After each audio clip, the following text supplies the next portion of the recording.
Très heureuse de vous retrouver pour cette nouvelle émission. Bonjour chez vous, c'est votre rendez-vous quotidien avec l'actualité qui vous concerne. Nous sommes au plus près de vous avec nos partenaires de la presse quotidienne régionale, des télévisions locales et des radios. Nous sommes ensemble pendant 1h30 et au menu du jour, le projet de loi bioéthique examiné à partir de demain au Sénat. Il comprend notamment la PMA pour toutes, mesure contre laquelle 26 000 personnes ont défilé hier à Paris selon un comptage indépendant. On va en parler avec le sénateur communiste de Paris, Pierre Laurent, il est avec nous. Dans une demi-heure, l'invité politique, c'est Nicolas Bay, député européen, membre du Rassemblement national, interview en partenariat avec la presse quotidienne régionale, représentée ce matin par Pascal Jalabert du groupe EBRA. Et puis, vous le savez, toutes les semaines, nous sommes à votre rencontre. À partir d'aujourd'hui, nous allons suivre la campagne des municipales, toutes les semaines dans une région différente. On va commencer cette semaine par la région Rhône-Alpes. Nous suivrons le duel de la Macronie à Lyon. Nous serons à Grenoble, la seule grande ville détenue par les écologistes. Et puis on suivra un très jeune candidat en Ardèche, vous verrez tout ça. Et puis enfin dans le Club des territoires, on va parler là aussi des municipales et de ce sondage à Paris qui donne Anne Hidalgo en tête et Rachida Dati devant Benjamin Griveaux. On le décryptera avec nos journalistes. Mais avant cela, voici les autres informations de ce lundi 20 janvier. Retour à la normale dans les transports ce matin, trafic normal pour les TGV, les TER, 8 Transiliens et Intercités sur 10. C'est cette semaine que sera présentée la réforme des retraites en Conseil des ministres vendredi, très précisément. Début aujourd'hui du nouveau bac. Les élèves de première vont passer les premières épreuves de contrôle continu, comptant pour la note finale. Des épreuves qui pourraient être perturbées par des actions à l'appel des syndicats de professeurs et d'enseignants. Ils dénoncent un manque de préparation. Jean-Michel Blanquer s'est voulu rassurant hier, estimant que ces actions étaient le fait d'une petite minorité. Et puis une nouvelle commande pour les chantiers navals de l'Atlantique d'un montant de 2 milliards. Commande signée ce matin à Matignon. MSC Croisière commande 2 navires de croisière livrés en 2025 et en 2027. Cette signature a lieu dans le cadre du sommet Choose France. Emmanuel Macron va recevoir aujourd'hui des dirigeants, des chefs d'entreprise internationaux à Versailles. Et on débute avec le sénateur du jour élu de Paris qui siège dans le groupe communiste, républicain, citoyen et écologiste. Bonjour Pierre Laurent. Bonjour. Merci beaucoup d'être avec nous ce matin. Vous êtes l'ancien secrétaire national du Parti communiste. On va débuter avec cette réforme des retraites. On le disait, un retour à la normale aujourd'hui dans les transports, le mouvement de grève qui semble faiblir, mais la mobilisation contre la réforme, elle, ne faiblit pas et on a l'impression qu'elle prend une nouvelle tournure avec des actions parfois violentes. Est-ce que vous redoutez une radicalisation de ce conflit ? Non, mais je ne crois pas qu'il y ait de radicalisation du conflit. Ça, c'est la petite campagne qu'on entend depuis 48 heures. Le gouvernement, on est à sa énième manœuvre pour essayer de discréditer le mouvement. La réalité, c'est que, bon, bien sûr, les formes du mouvement évoluent, notamment chez ceux qui sont depuis maintenant plus de 50 jours en grève, mais la mobilisation reste très forte, elle reste majoritaire, le soutien reste majoritaire dans le pays, et on verra au prochain temps fort, le 24 janvier, le jour où le gouvernement veut adopter le projet de loi en Conseil des ministres, que cette mobilisation reste massive. Le fond du problème reste, il y a une opposition majoritaire dans le pays à une réforme qui va reculer l'âge de départ à la retraite de 64 à 67 ans progressivement. Et ça, là-dessus, le gouvernement n'en veut pas. Les Français n'en veulent pas. On va reparler du fond de cette réforme, mais on va revenir sur ces actions qui prennent une nouvelle tournure. Avant de vous entendre, on va regarder les réactions politiques à ce sujet. Ce week-end, elles sont compilées par Jérôme Rabier. Intrusion au siège de la CFDT, Emmanuel Macron obligé de quitter précipitamment un théâtre parisien et fin de manifestations agitées. Le climat de tension actuel sur fond de mouvement social inquiète. Mais pour le leader de la France insoumise, Jean-Luc Mélenchon, ces événements ne représentent pas la réalité des mobilisations. Mais ça, c'est le rêve de l'Élysée. Ils aimeraient pouvoir enfermer le mouvement social dans des scènes et des spectacles de violence. Ce n'est pas vrai, c'est seulement fait pour faire peur, pour donner l'impression traditionnelle. C'est aussi vieux que le monde. Le gouvernement, lui, reste inflexible et présentera le projet de réforme des retraites cette semaine en Conseil des ministres. Si provoquer de la violence, c'est en fait faire les réformes pour lesquelles vous avez été élu, alors ça, de ce point de vue-là, je peux l'assumer. Et que c'est sur la base de ces engagements-là que nous nous présentons devant nos concitoyens pour mener des réformes. Pour le patron des Républicains, c'est aussi cette rigidité du gouvernement et le manque de dialogue qui provoquent cette tension sociale. Le gouvernement porte une responsabilité dans cette tension permanente. Et il y a une certaine forme d'arrogance, de mépris de l'exercice du pouvoir. Même avis du côté de Marine Le Pen, pour qui ces violences ne sont pas nouvelles et dont le responsable se situe à l'Élysée. Cela fait 14 mois maintenant que la France est à feu et à sang. Et le point commun entre la contestation exprimée par les Gilets jaunes et la contestation aujourd'hui de la réforme des retraites, qui touche à peu près toutes les professions, c'est quand même Emmanuel Macron. Alors que la mobilisation faiblit et que des syndicats appellent à stopper la grève, le noyau dur des opposants au gouvernement ne semble pas prêt à lâcher. Difficile dans ces conditions d'espérer un apaisement. Pierre-Laurent, elle prend quand même une nouvelle tournure, cette mobilisation. Ce n'est pas qu'une petite musique du gouvernement. Comme vous le dites, il y a eu des actions ce week-end. Est-ce que vous les condamnez, ces actions qui ont été violentes ? Mais moi, je condamne les actions violentes qui sont inutiles et même contre-productives. Mais elles sont extrêmement minoritaires. Et la France n'est pas, comme dit Marine Le Pen, à feu et à sang. La France, elle est saisie d'une très grande colère sociale parce que les gens n'en peuvent plus. Et parce que leur tombent sur la tête les unes après les autres des soi-disant réformes qui sont en fait des régressions sociales. C'est ça le fond du problème. Regardez ce qui se passe dans les hôpitaux. Ça fait des mois que ça dure. Et maintenant, c'est des médecins massivement qui se mettent dans l'action. Les sonnettes d'alarme, elles sont tirées en permanence. Et quelle conclusion tire le gouvernement ? Aucune. Sur les retraites, c'est la même chose. Quoi qu'en dise le gouvernement, nous avons là un projet qui va nous faire partir plus tard en retraite, quelles que soient les conditions de travail qu'on ait dû à subir tout au long de sa vie, avec des pensions en diminution. Voilà, les Français ne veulent pas ça. Ils pensent que la France est un pays qui a les moyens de financer un système de retraite solidaire où on continue de partir plus tôt à la retraite, tout simplement pour profiter des plus belles années de retraite, c'est-à-dire celles où on est encore en bonne santé. Voilà, et ces années-là, elles se situent entre 60, 62 et 70, 75 ans. Voilà, on veut profiter de ce temps de retraite dans des conditions dignes. C'est ce que la réforme va gravement entamer.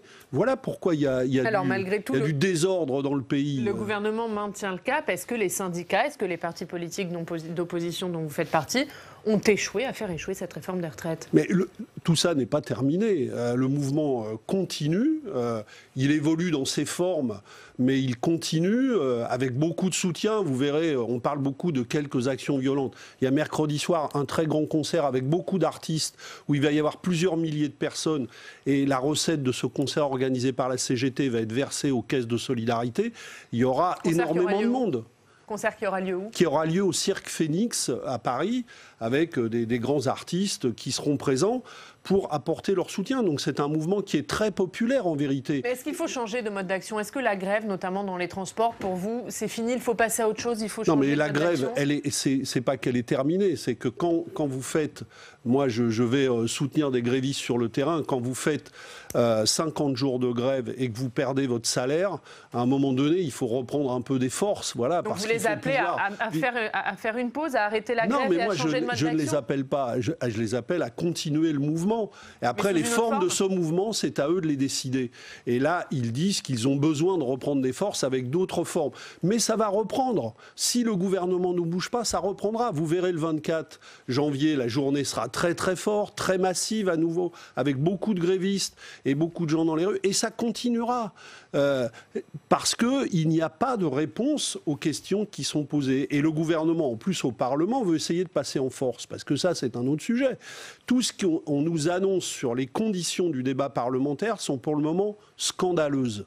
Et on veut faire un débat à marche forcée parce que le gouvernement se sait minoritaire dans le pays. Alors qu'est-ce que vous trouvez scandaleux sur les conditions du débat parlementaire ? On nous annonce une procédure accélérée alors que nous avons besoin de temps pour ce débat-là. Avec une seule lecture par chambre. Avec une seule lecture par chambre. D'un texte bourré de recours aux ordonnances, c'est-à-dire qu'avec des trous dans lesquels les parlementaires ne pourront pas discuter réellement le projet. Il n'y aura par définition, alors que c'est théoriquement obligatoire dans une loi, pas d'étude d'impact, puisque le gouvernement lui-même est obligé de dire que, par exemple, il ne sait pas mettre en ligne un simulateur de sa retraite.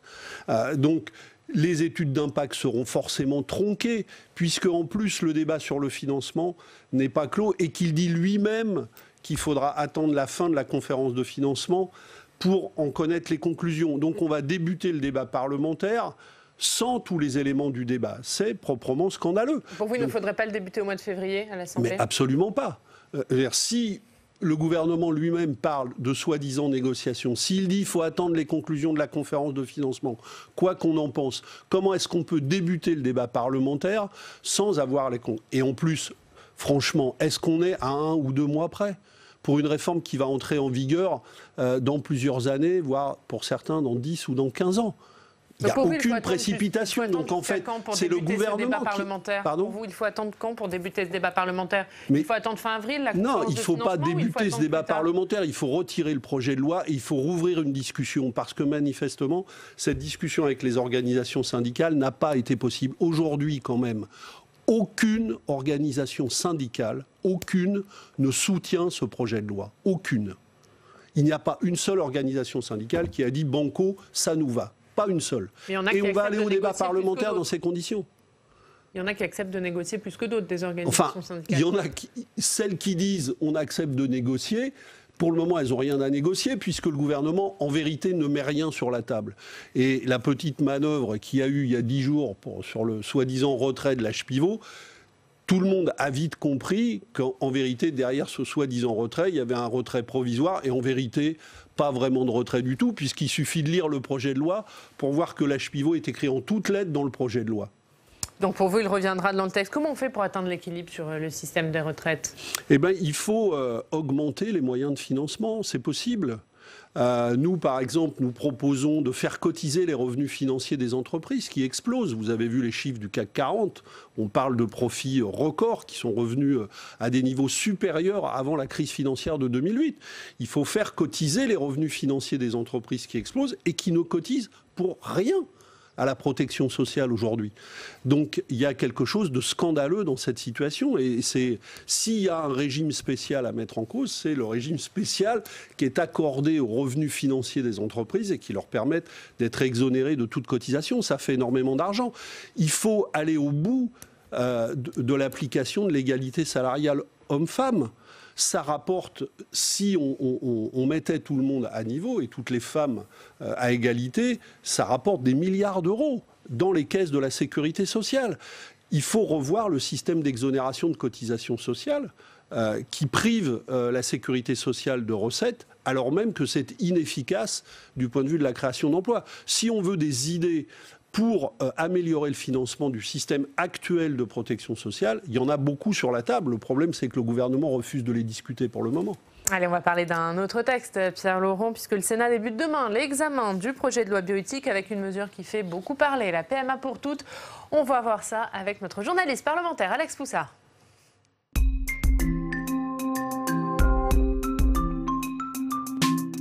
Bonjour Alex. Bonjour Ariane, bonjour Pierre-Laurent. Bonjour. Et Alex, les sénateurs communistes vont donc essayer de faire entendre leur voix dans le débat bioéthique. Vous avez épluché les amendements communistes. Qu'est-ce qu'on peut en retenir ?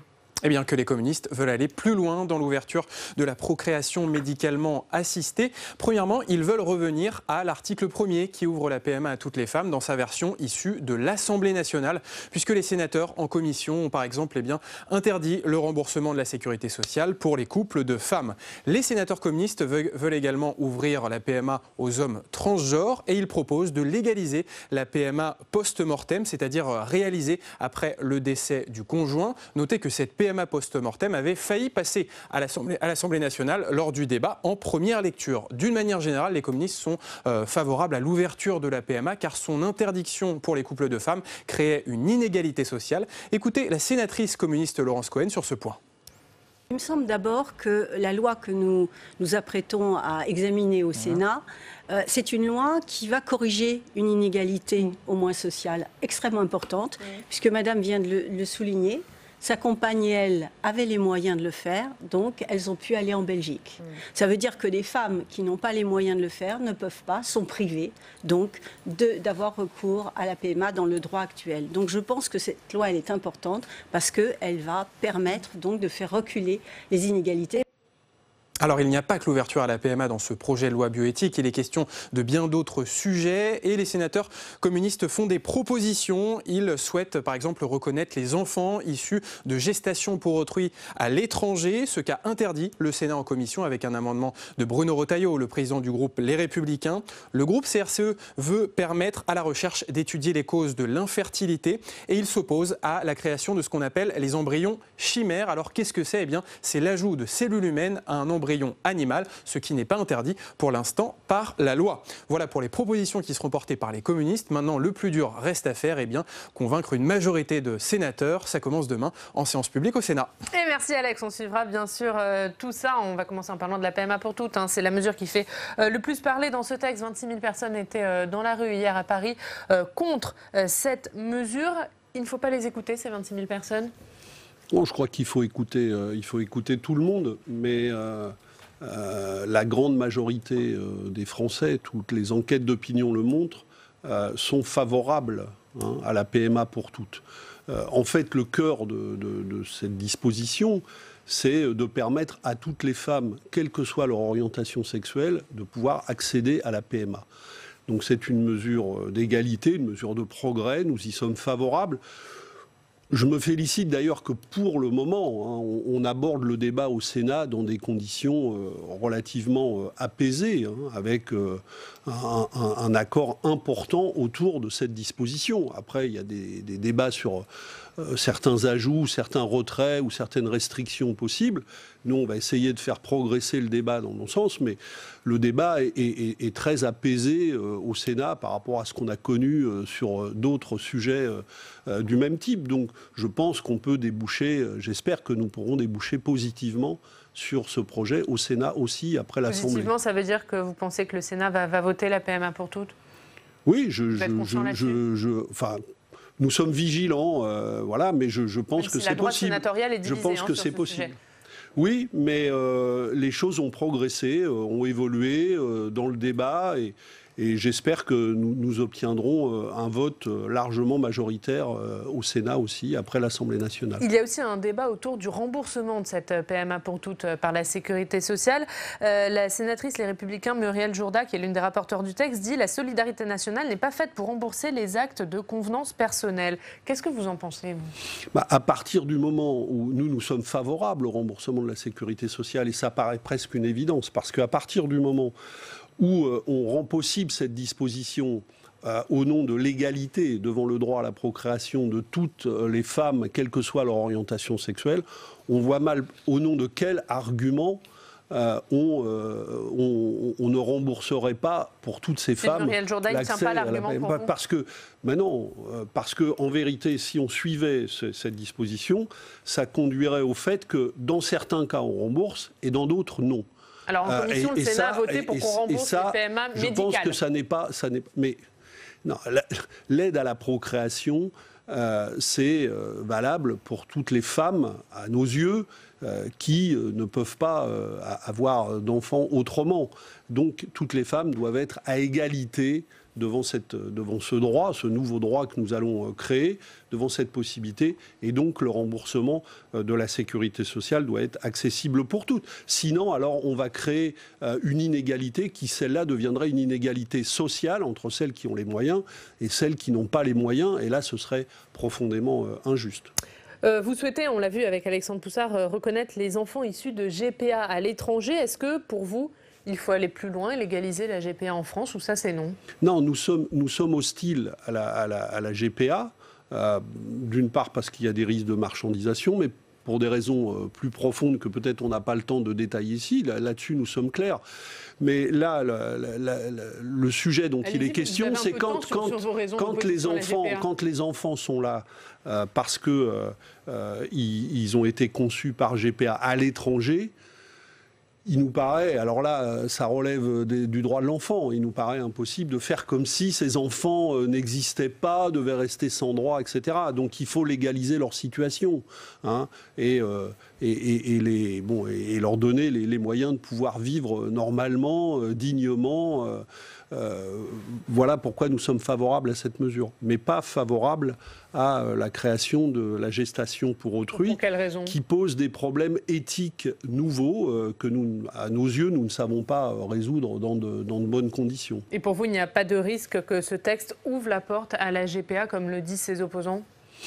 Mais probablement le débat sur cette question va continuer, mais on voit bien qu'il y a une partie des opposants à la PMA qui agitent tout un tas de fantasmes, de peurs, voilà, au lieu d'aborder sereinement ces questions. Donc je crois que le texte est très clair, il est encadré, il n'ouvre aucunement la porte à la légalisation de la GPA. Donc ce texte-là mérite, je crois, d'être voté dans les meilleures conditions possibles. Un dernier mot sur un autre sujet, parce qu'il y a plein d'autres sujets que la PMA pour toutes dans ce texte. Le dépistage d'anomalies chromosomiques sur les embryons. C'était combattu il y a 3 mois par Agnès Buzyn au nom du risque d'eugénisme. Et ça a été voté en commission spéciale au Sénat. Est-ce que vous y êtes favorable ?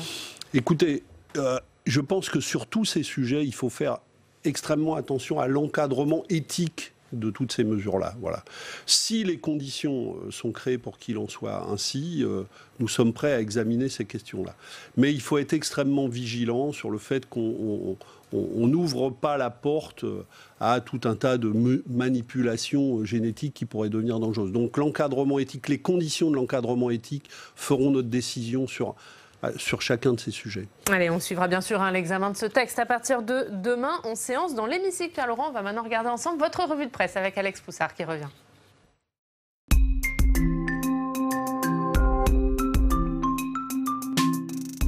Et Alex, on commence par l'incendie de la brasserie La Rotonde qui a fait la une de la presse régionale ce week-end. Et oui, on a vu cette photo sur de nombreux articles de la presse régionale ce week-end. Cette photo, celle du rez-de-chaussée de la brasserie La Rotonde, rez-de-chaussée détruit par les flammes. Après cet incendie, une enquête a été ouverte. On se dirige vers la piste d'un incendie volontaire puisque les auteurs ont cassé une vitre pour entrer dans la brasserie. Des traces d'hydrocarbures ont été trouvées sur les lieux. Cette brasserie La Rotonde est bien sûr un symbole macronien, puisque c'est ici qu'Emmanuel Macron avait fêté sa qualification au second tour de la présidentielle en 2017. Un mot de réaction, peut-être Pierre Laurent, sur cet incendie de la brasserie ? Écoutez, il faut savoir ce qui s'est passé. Bon, manifestement, oui, la piste criminelle a l'air d'être privilégiée. On ne peut que condamner un tel acte. Après, sur qui est responsable et avec quelle motivation, il y a beaucoup de spéculations sur ça. Vous attendez de voir l'enquête. Il est raisonnable d'attendre les résultats de l'enquête. Allez, on va parler des municipales à Paris, notamment dans le Figaro, Alex. Et oui, Benjamin Griveaux, le candidat officiel de La République En Marche, qui ne décolle pas dans les sondages. Une enquête IFOP le place à 15% des voix au premier tour, loin derrière Anne Hidalgo, qui est créditée de 25%, et même derrière Rachida Dati, la candidate Les Républicains, avec 19% des voix. Pourtant, Benjamin Griveaux avait reçu le soutien de la Macronie, également le ralliement du candidat de centre-droit Pierre-Yves Bournazel, mais il paye la dissidence de Cédric Villani, qui pour l'instant obtient 13% des voix au premier tour à Paris. Et justement, Cédric Villani qui continue son chemin, c'est à lire dans le Parisien. Et oui, le candidat dissident de La République En Marche obtient le ralliement du PRG, le parti radical de gauche, et pourtant les radicaux de gauche étaient des alliés historiques de la majorité de gauche à Paris depuis 2001, des alliés d'Anne Hidalgo. Mais les candidats radicaux de gauche estiment qu'ils n'ont pas assez de place dans cette campagne municipale d'Anne Hidalgo. Conséquence de ce ralliement, la maire sortante de Paris perd sa candidate tête de liste dans le 8e arrondissement, une candidate radicale qui va mener une liste de Cédric Villani dans le 17e. Merci beaucoup Alex. Sur ces municipales à Paris, ce sondage qui donne Anne Hidalgo devant, Rachida Dati devant Benjamin Griveaux. On précise juste qu'à Paris, les communistes s'allient avec Anne Hidalgo dès le premier tour. Communistes représentés par Yann Brossa. Qu'est-ce que vous pensez de ce sondage ? C'est un encouragement pour les listes auxquelles on participe, les listes d'union d'Anne Hidalgo, sur lesquelles nous sommes, les communistes, avec Génération, et puis beaucoup de personnalités issues du monde citoyen, dans le 20e arrondissement, qui est l'arrondissement où je vis et où je milite.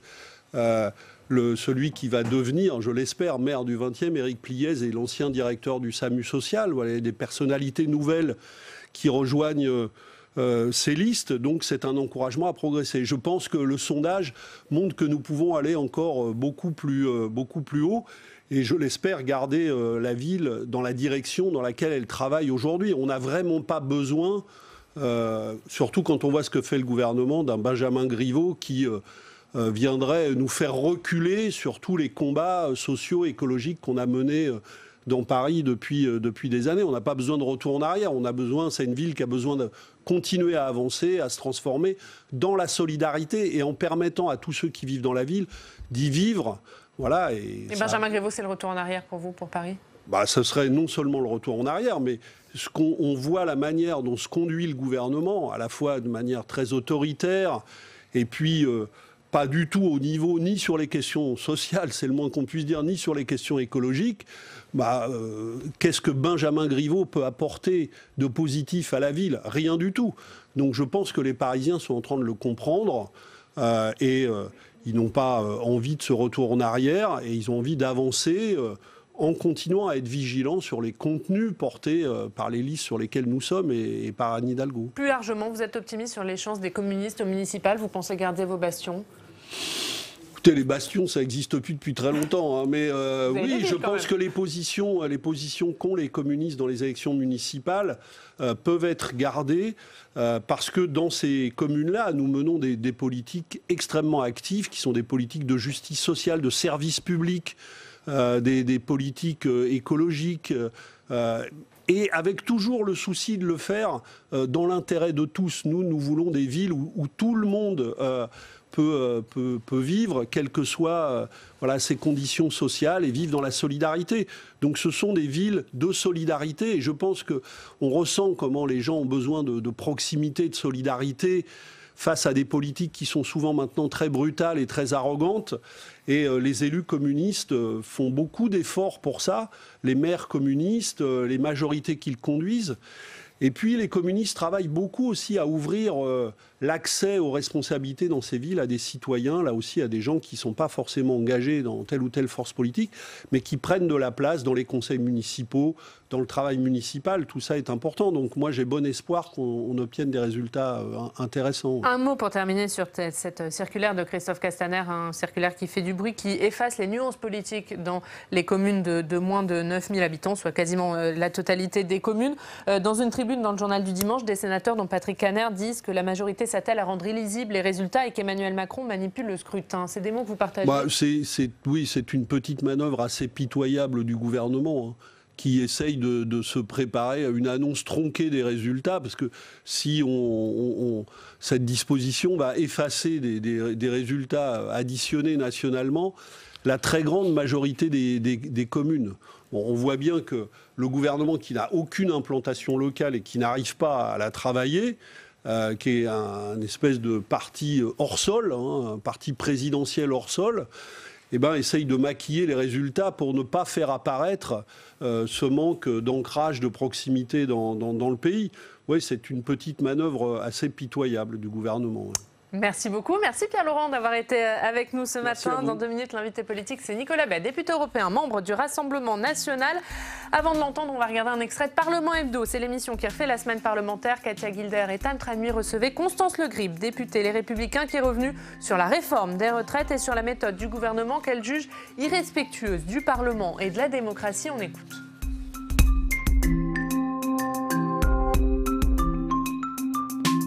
Nous sommes toujours dans un état d'esprit combatif et toujours ardemment désireux d'exercer pleinement notre rôle de législateur. C'est bien pour cette raison, notamment, que le groupe Les Républicains, son président Damien Abad, l'une des vice-présidentes de l'Assemblée nationale, issue de nos rangs, Annie Genevard, proteste vigoureusement contre effectivement le calendrier et la méthode. Il faut quand même que nos compatriotes comprennent que si on ne peut pas parler du volet recette, entre guillemets, c'est-à-dire la manière dont sera dans le futur financé notre système des retraites, en tout cas l'architecture générale du projet tel que l'exécutif le présente à travers ces 2 projets de loi exclut les modalités de financement. C'est comme si on parlait... Que vous allez devoir travailler sur un texte à trous. Oui, tout à fait. C'est signé un chèque en blanc. C'est tout à fait un texte à trous. En gros, il y a le volet dépenses, mais il n'y a pas le volet recettes. C'est comme si on discutait d'un budget avec uniquement les dépenses, mais pas les recettes. C'est tout à fait bancal, tout à fait déséquilibré.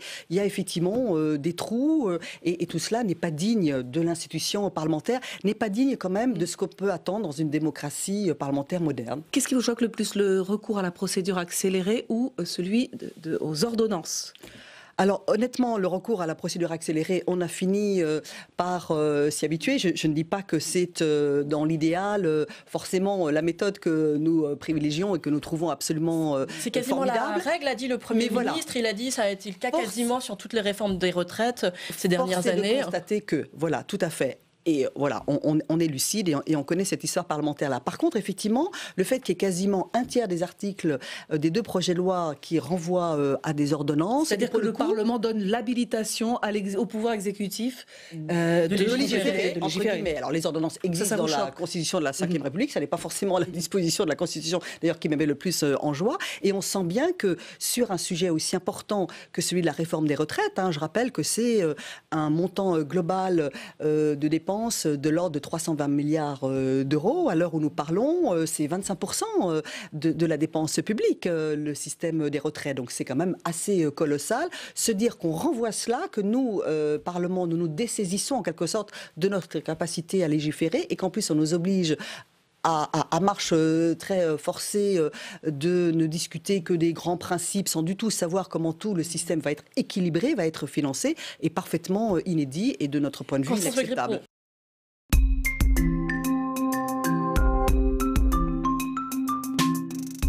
Et l'invité politique ce matin, c'est Nicolas Bay, député européen, membre du Rassemblement national. Bonjour, merci d'être avec nous. Vous êtes vice-président du groupe Identité et Démocratie au Parlement européen. Vous êtes avec nous pendant 20 minutes pour une interview en partenariat avec la presse quotidienne régionale représentée par Pascal Jalabert. Bonjour Pascal. Bonjour. Pascal Jalabert du groupe EBRA, les journaux régionaux de l'Est de la France. On va commencer par le projet de loi bioéthique qui comprend la PMA pour toutes. Il arrive demain en séance au Sénat. Manifestation hier dans les rues de Paris contre la PMA pour toutes. Vous avez participé à cette manifestation, 26 000 personnes. Selon un comptage indépendant, c'est 3 fois moins que lors de la précédente manifestation. Est-ce que pour vous, c'est un échec? Non, d'abord, je ne suis pas sûr que ce comptage soit tout à fait conforme à la réalité. Et je ne suis pas sûr d'ailleurs qu'il offre toutes les garanties d'indépendance. C'était en réalité une manifestation importante, significative. Il n'y a pas tant de mouvements, associations ou partis politiques qui sont capables de mettre des dizaines de milliers de personnes comme ça dans la rue. C'est vrai que le débat sur l'extension de la PMA dominait l'actualité il y a quelques mois, moins aujourd'hui, parce qu'il y a la question des retraites, il y a la campagne des municipales. Pour autant, pour moi, il était important d'être présent dans la rue pour réaffirmer notre attachement aux droits fondamentaux de l'enfant, parce que c'est de ça dont il s'agit. Finalement, c'est présenté par la majorité macroniste comme un progrès. En réalité, c'est une vraie régression. C'est-à-dire qu'on crée un droit à l'enfant, alors qu'on devrait défendre les droits fondamentaux de l'enfant. Avant de venir sur le fond de ce texte, on va en parler bien sûr, mais vous étiez présent hier pour défiler contre la PMA pour toutes. Marine Le Pen, par exemple, n'était pas présente. Est-ce que c'est un sujet qui divise dans votre parti? Non, vous savez, Marine Le Pen a toujours fait le choix de ne pas elle-même s'engager dans des manifestations qui ne sont pas des manifestations du Rassemblement national. C'est son rôle de chef de parti, de future candidate à l'élection présidentielle. Elle a été très claire, elle a voté contre le texte en première lecture à l'Assemblée nationale. Elle s'est exprimée au nom du mouvement en opposition évidemment à ce texte. Elle a été très claire, pas si claire que ça. Au moment du vote, elle a dit qu'elle n'avait pas de considération morale sur le sujet, mais qu'elle s'y opposait pour des raisons juridiques. Elle a indiqué des arguments très précis pour s'opposer à ce texte, et c'est la position officielle du Rassemblement national. Ensuite, chacun est libre de manifester, de ne pas manifester en fonction de ses contraintes d'agenda ou de sa volonté d'action. Mais pour moi, ce qui est important, c'est finalement dans ce texte, et ce qui est inquiétant, c'est qu'on voit bien qu'on est prêt à aller toujours plus loin dans une certaine dérive, c'est-à-dire, en clair, est-ce que ce qui est techniquement, scientifiquement possible est forcément éthiquement souhaitable? Eh bien, moi, je ne le crois pas. Je crois que créer une situation de toute pièce où des enfants seraient privés de leur père, de la possibilité de connaître leur père, ça n'est pas du tout un progrès, c'est une régression. On doit défendre les droits de l'enfant, on doit faire en sorte, bien sûr, que les accidents, les épreuves de la vie, les tragédies, les séparations peuvent aboutir, dans certains cas, à ce que des enfants soient privés de leur père. C'est souvent une vraie souffrance, mais créer cette situation artificiellement, de toute pièce, par la volonté du législateur, ça me paraît totalement irresponsable. Mais c'est pas un peu sortir de l'hypocrisie? Aujourd'hui, on sait très bien que les femmes vont dans les pays voisins, que ça se fait déjà, et que bon, les Français, c'est pas leur priorité, ils sont un peu passés là-dessus. Non, mais il y aura toujours des moyens, vous savez, de contourner des dispositions légales. Mais légiférer là-dessus, légaliser, c'est légitimer. Et donc, c'est là où, évidemment, il y a un enjeu absolument majeur. Et encore une fois, je crois que c'est une dérive. On sait très bien qu'au nom de l'égalité demain, eh bien, on va avoir le législateur qui va vouloir, par exemple, la GPA.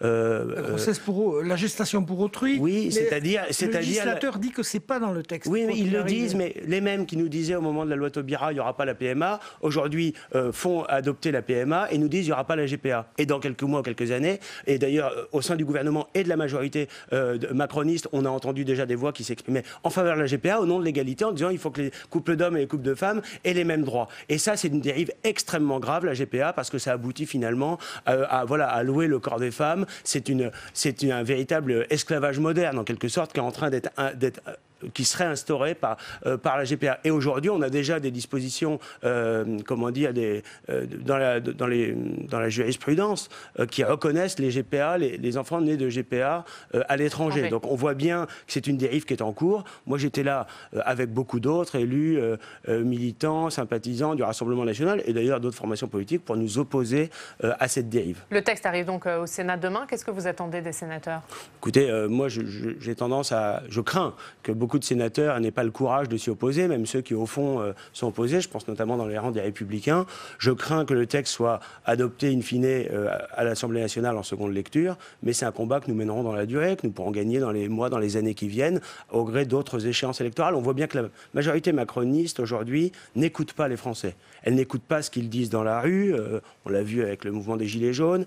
Elle n'écoute pas ce qu'ils disent dans les urnes, on l'a vu au soir des élections européennes où le Rassemblement national est en tête. Donc, mais les Français sont plutôt favorables à la PMA pour toutes, alors est-ce que vous les écoutez ? Non, je crois que les Français sont assez partagés, c'est ce que disent les sondages. Je pense aussi que beaucoup de nos compatriotes ne s'intéressent pas forcément de très près à ce genre de sujet. Ça n'en est pas moins des sujets importants. Ce n'est pas des sujets d'urgence immédiate. Les Français ne se lèvent pas le matin en se disant est-ce qu'il faut étendre la possibilité d'accès à la PMA. Mais c'est un enjeu de philosophie politique. C'est des valeurs de civilisation qu'on doit défendre. Et c'est aussi le rôle des responsables politiques de ne pas être simplement les yeux rivés sur les sondages ou sur les sujets de préoccupation immédiate, mais d'avoir une vision de la société à long terme et une vision de l'homme. Dernier mot juste sur ce texte, est-ce que la PMA pour toutes, ça occulte pas les autres enjeux de ce texte ? Et ils sont nombreux, notamment sur la recherche sur l'embryon. Oui, c'est ça, mais on voit bien qu'il y a une dérive en réalité. Il y a une dérive qui consiste à se dire tout ce qui est techniquement possible, eh bien, on est prêt à le mettre en œuvre. Et c'est-à-dire que demain, on aura le tri des embryons, on pourra choisir sur catalogue telle ou telle caractéristique d'un enfant. Est-ce que c'est souhaitable ? Moi, je crois que la réponse est clairement non. Et on doit le dire et on doit l'expliquer. Alors, on va passer à la réforme des retraites, Pascal. Oui, la réforme des retraites, donc la mobilisation est moins volumineuse en termes de comptage de manifestants. En revanche, le mouvement se radicalise.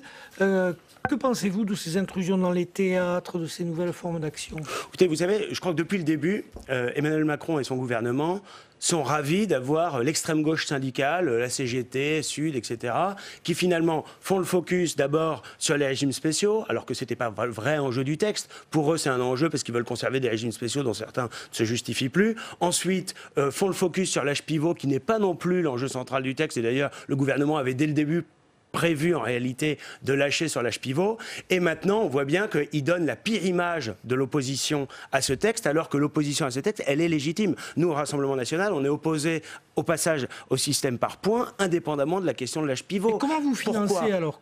Je vous réponds, mais pourquoi ? Parce que le but du passage par points, au système par points, c'est en réalité de détricoter un système de retraite par répartition et de pouvoir baisser le niveau du point, c'est-à-dire le montant des pensions. Et c'est les classes populaires, les classes moyennes, c'est le Français du milieu qui va payer, qui va trinquer, comme à chaque fois, c'est-à-dire c'est celui qui n'est pas assez, qui est pas assez pauvre, si je puis dire, pour bénéficier de tout un tas d'aides ou d'allocations, etc., mais qui n'est pas riche du tout et qui, du coup, n'est pas en capacité de se constituer un patrimoine de façon autonome et de pouvoir avoir accès de manière importante à une retraite par capitalisation. Donc finalement, c'est les classes moyennes, les classes populaires qui souffrent toujours des politiques d'Emmanuel Macron. Comme vous avez raison de poser la question, comment on fait, comment on équilibre. Mais aujourd'hui, si on veut maintenir un système de retraite par répartition, une solidarité entre les générations, eh bien, les deux moyens d'action dont on dispose, c'est l'emploi et c'est la natalité. Et la natalité est une hausse même mineure de la natalité française,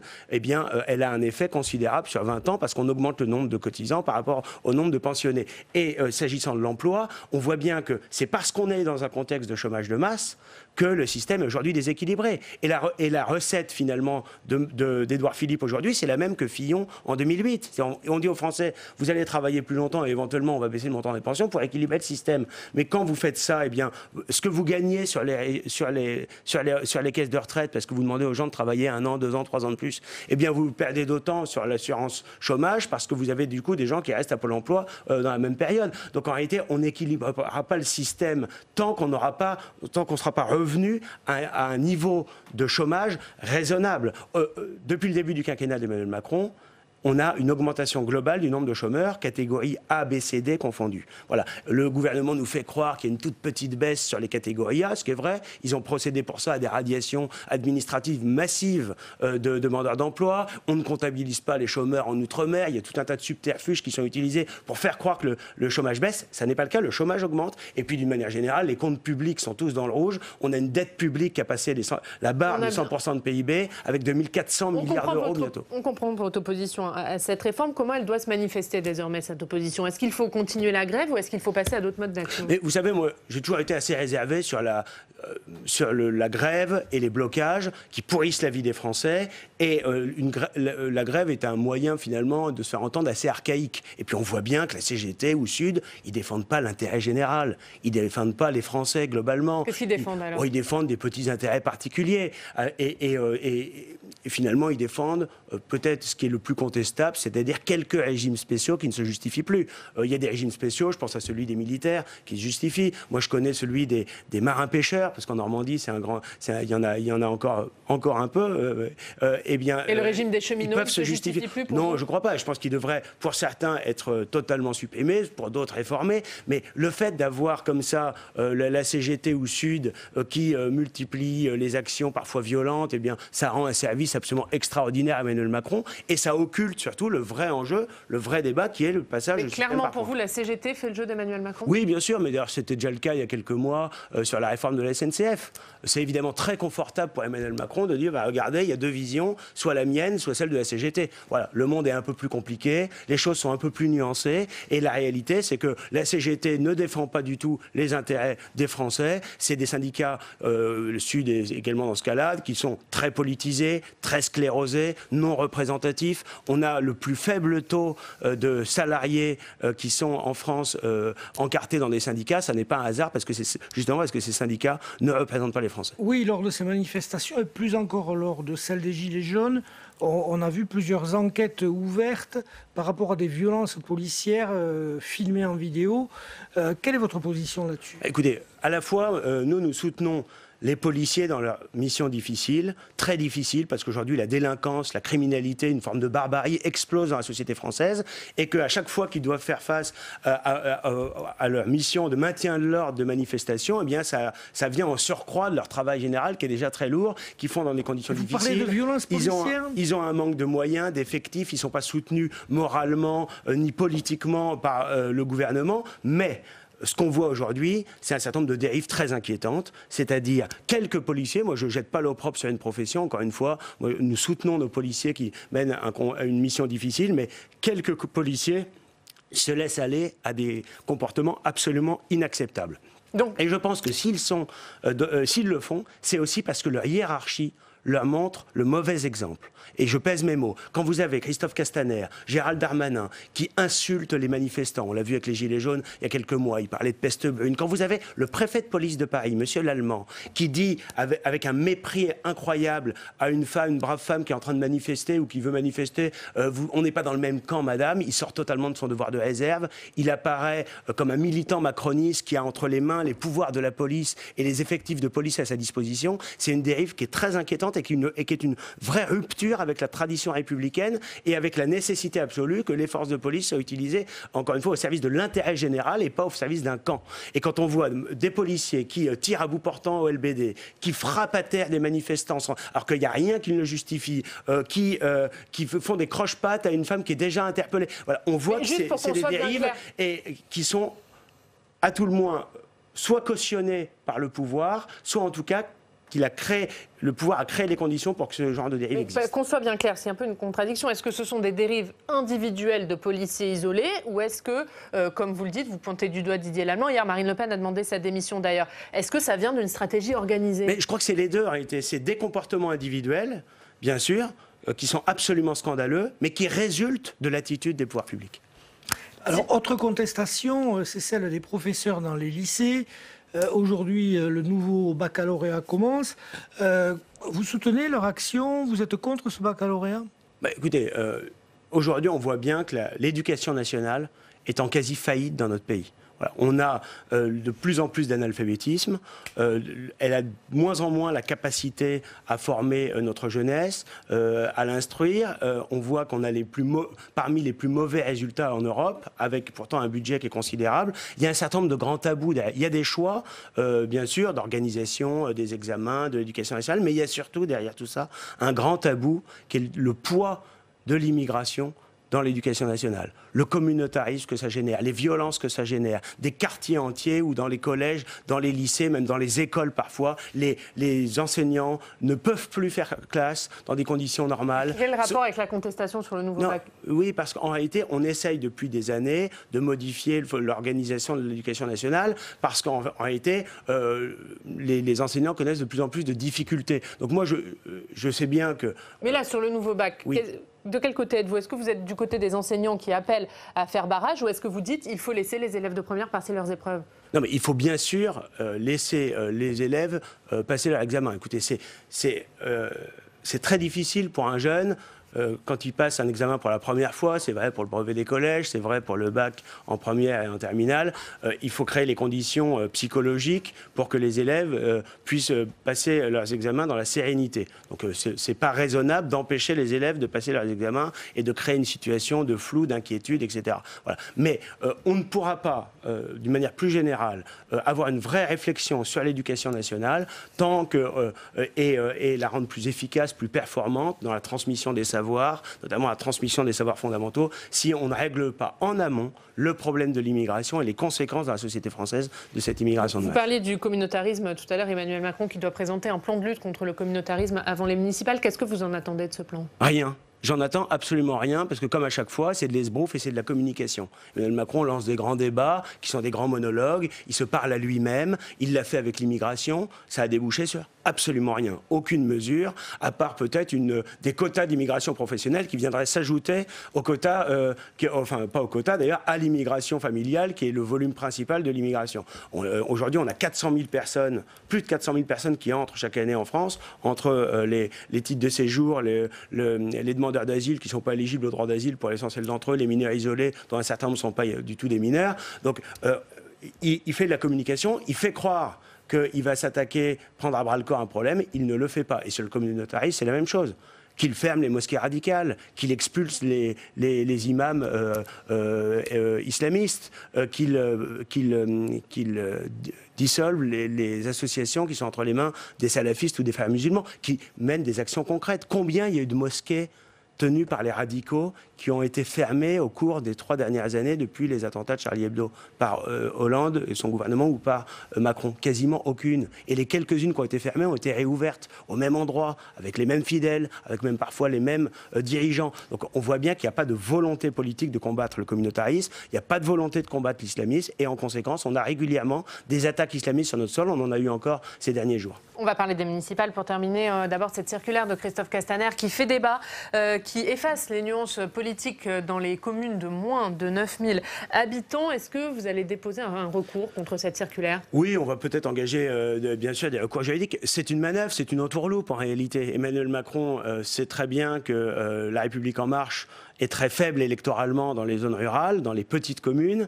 Et donc, on va sortir toutes les communes de moins de 9000 habitants du comptage des voix aux élections municipales. Alors, le prétexte qui est invoqué, c'est de dire souvent, dans ces communes-là, les élections municipales sont pas ou moins politisées.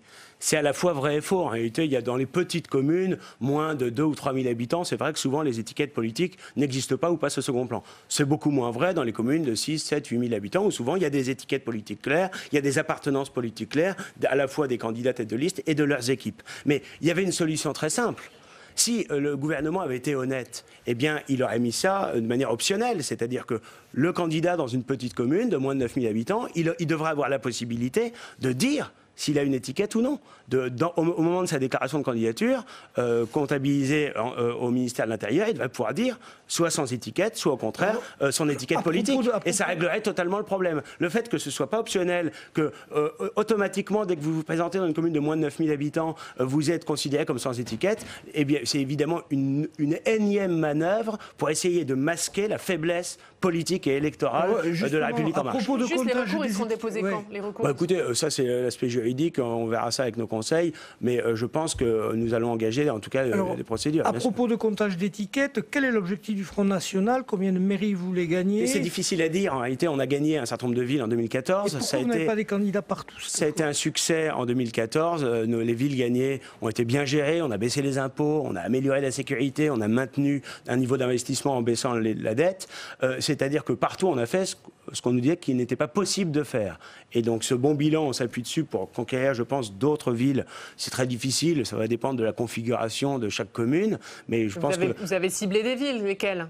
Disons que quand on voit les résultats des élections européennes, où le Rassemblement national a obtenu 30, 35, 40, 50% parfois dans certaines communes, elles nous apparaissent comme gagnables. On aura beaucoup de candidats. Je ne peux pas vous dire aujourd'hui combien exactement. Pourquoi? Parce que ça dépend de la constitution des listes et de leur dépôt dans environ 3 semaines, 1 mois auprès des services préfectoraux. Mais je crois que nous serons présents massivement, comme nous l'avons été en 2014, dans toutes les grandes villes, dans une bonne partie des villes de taille moyenne, et puis aussi parfois dans les candidatures individuelles, dans des plus petites communes ou dans les villages. Donc le Rassemblement national... Avec ou sans l'étiquette, Louis Alliot ne met pas l'étiquette. Vous savez, Louis Alliot, je pense qu'il est suffisamment bien identifié. Il est dans une démarche de rassemblement, et c'est normal. Perpignan est peut-être parmi les grandes villes celle qui apparaît la plus à notre portée. Elle est gagnable.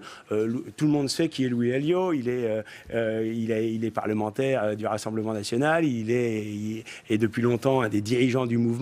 Donc il a une volonté de rassemblement. C'est normal, c'est notre démarche. Ça a été notre démarche aux européennes. On a accueilli des personnalités comme Thierry Mariani, qui était un ancien ministre de Nicolas Sarkozy. On a aussi une capacité à rassembler depuis d'autres bords politiques. Je pense à Andrea Cotarac, qui est un ancien élu régional de la France Insoumise, qui porte nos couleurs comme tête de liste dans la métropole lyonnaise. Donc on a une capacité à rassembler, et c'est aussi appliqué par nos têtes de liste à l'échelon municipal. C'est ce que fait Louis Alliot, en rassemblant sur sa liste, bien sûr, des adhérents ou des militants du Rassemblement national, mais aussi des personnes qui viennent d'autres horizons. Eh bien, merci beaucoup. Merci Nicolas Bay d'avoir été avec nous ce matin. Merci Pascal Jalabert. Demain, à votre place, Nicolas Bay, ce sera Éric Woerth, le président de la Commission des finances de l'Assemblée nationale. On passe tout de suite au Club des territoires. Mesdames et messieurs, je vous remercie. La Mutuelle nationale territoriale, la mutuelle des agents des services publics locaux, vous présente le Club des territoires. ENGIE, acteur engagé dans la transition zéro carbone des régions, vous présente le Club des territoires.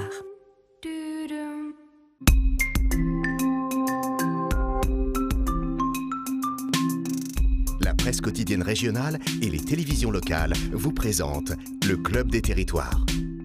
Le Club des territoires en partenariat avec la presse quotidienne régionale, les télévisions locales et les Indés radios. Aujourd'hui, avec la bande, nous parlerons de la PMA pour toutes. Le texte arrive en séance demain au Sénat. Les opposants défilaient hier dans les rues de Paris. On va en parler. On parlera également de la réforme des retraites puisque le texte sera présenté au Conseil des ministres vendredi. Ça s'améliore dans les transports, mais l'opposition au mouvement peut-elle prendre d'autres formes et se durcir? On va en débattre. Mais d'abord, c'est l'heure de notre reportage en région et toutes les semaines jusqu'à fin mars, nous vous proposons une série de reportages consacrés aux municipales. Nous serons dans une région différente chaque semaine pour suivre les candidats, mais aussi parler des problématiques qui font la campagne. On commence cette série dans la région Rhône-Alpes. On va regarder ce qui vous attend cette semaine, le programme avec Audrey Vuettaz.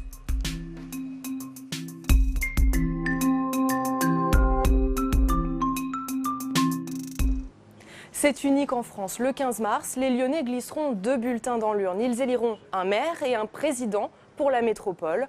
Ce second poste concentre beaucoup de pouvoir. Il suscite toutes les convoitises, tellement qu'on assiste à un duel fratricide au sein de La République En Marche entre Gérard Collomb, le candidat investi, et David Kimmelfeld, le dissident, son ancien protégé.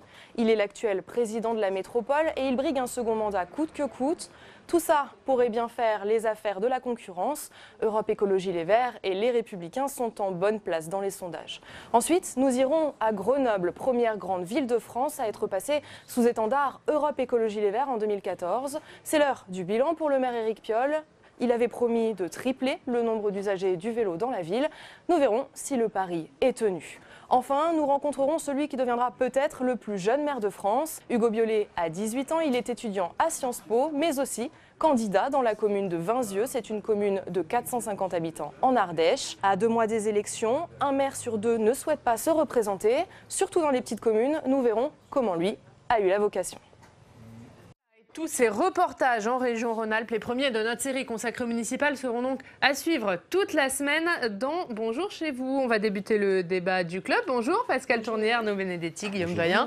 Rebonjour Alex Poussard, on va parler des municipales. On en parlait à l'instant. Avant de vous entendre, on va regarder ce sujet de télé locale, puisqu'à 2 mois du premier tour, la campagne a du mal à démarrer dans certaines communes. Les candidats ont jusqu'au 27 février pour déposer leur candidature, mais certains ne se bousculent pas.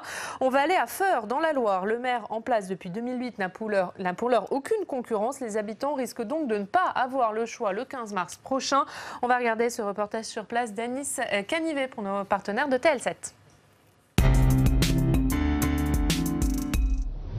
Il n'y aura pas d'opposition, c'est sûr. Le 15 mars, pour le premier tour des élections municipales, les Forésiens pourront voter pour Jean-Pierre Tête ou Jean-Pierre Tête. Vous me l'apprenez. Voilà.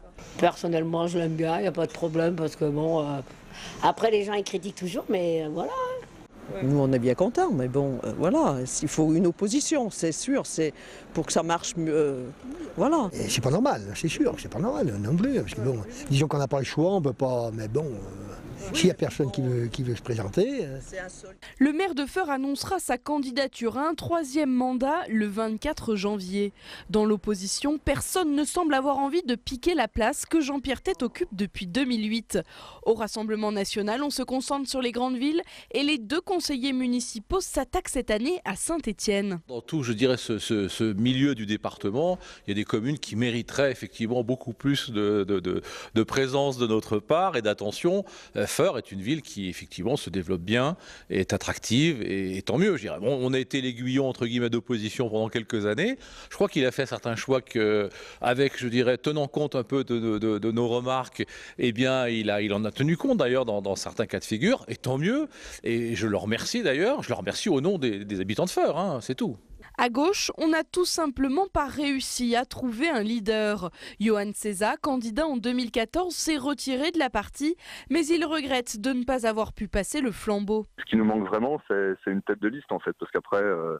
les gens peuvent suivre une locomotive une fois que la campagne est enclenchée, mais c'est cette personne-là qui nous manque.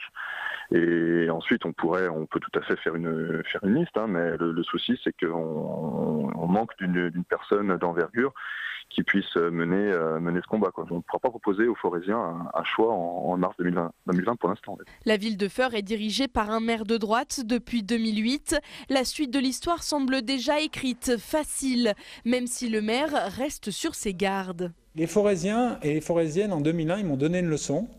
Beaucoup de gens pensaient que je pouvais être maire en 2001 et j'ai perdu les élections. Et ça, je crois que c'est la meilleure expérience qui m'est arrivée dans ma vie. Tout peut être perdu du jour au lendemain et une élection peut se perdre. Donc la meilleure façon de la gagner, c'est de bien la préparer. On va se préparer comme s'il y avait des concurrents. Et moi, cette belle expérience d'avoir perdu une fois m'invite à bien travailler pour gagner au service des Forésiens une nouvelle fois. La liste Génération Feurs lance un appel et cherche toujours son leader. 29 personnes doivent être inscrites sur la liste. C'est la règle pour les communes qui ont entre 5 000 et 9 999 habitants. Rappelons que les candidats ont jusqu'au 27 février pour déclarer leur candidature. Voilà pour ce sujet d'Alice Canivet, pour nos partenaires de TL7. Guillaume Doyen, vous qui suivez cette campagne, on a beaucoup parlé de ce blues des maires, du découragement. Est-ce que vous constatez sur le terrain que cette campagne, elle a du mal à démarrer par endroits et qu'il risque d'y avoir des communes sans candidat? Alors pour l'instant, elle est un peu couverte, dissimulée par tous les événements sociaux qu'il y a en France. Et deuxièmement, structurellement, oui, ça va être de plus en plus compliqué, puisque le portrait type du maire actuellement, c'est un homme de 62 ans, à 20% agriculteur. Donc il y a la relève, elle est pas encore là, si vous voulez. On n'a pas, ces hommes nécessairement vont s'arrêter de faire de la politique, vont prendre leur retraite politique, et on n'a pas assez travaillé, si vous voulez, la suite.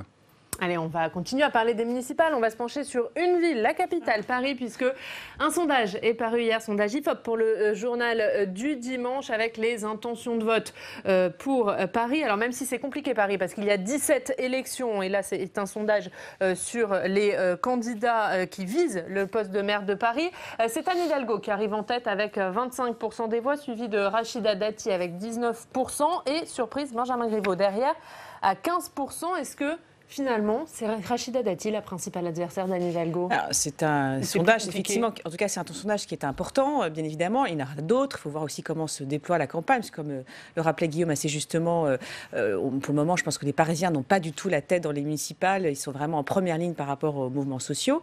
Mais force est de constater qu'effectivement, Benjamin Griveaux ne cesse de baisser, et là, vraiment atteint un score très très bas. Donc on peut se poser la question, effectivement, si c'est pas, d'une certaine manière, le retour du vieux monde, enfin en tout cas, d'une forme de polarisation entre d'un côté la gauche, le Parti socialiste avec Anne Hidalgo, qui quand même aussi bénéficie malgré tout toujours de la prime au maire sortant, et de l'autre côté effectivement la droite. Donc on voit bien que l'électorat, parce qu'on l'a vu lors des élections européennes où l'électorat de droite s'était vraiment positionné sur les listes d'En Marche, là on voit bien qu'il y a un peu une forme de retour au bercail de la part de la droite pour le moment, et que Benjamin Griveaux souffre à la fois de la division qui existe aujourd'hui au sein d'En Marche avec la candidature de Villani, mais aussi il y a vraiment une problème d'équation personnelle, aussi bien de sa personnalité, mais aussi peut-être il n'imprime pas au niveau des propositions. Les électeurs de droite ne sentent pas chez Benjamin Griveaux une véritable différenciation par rapport à Anne Hidalgo.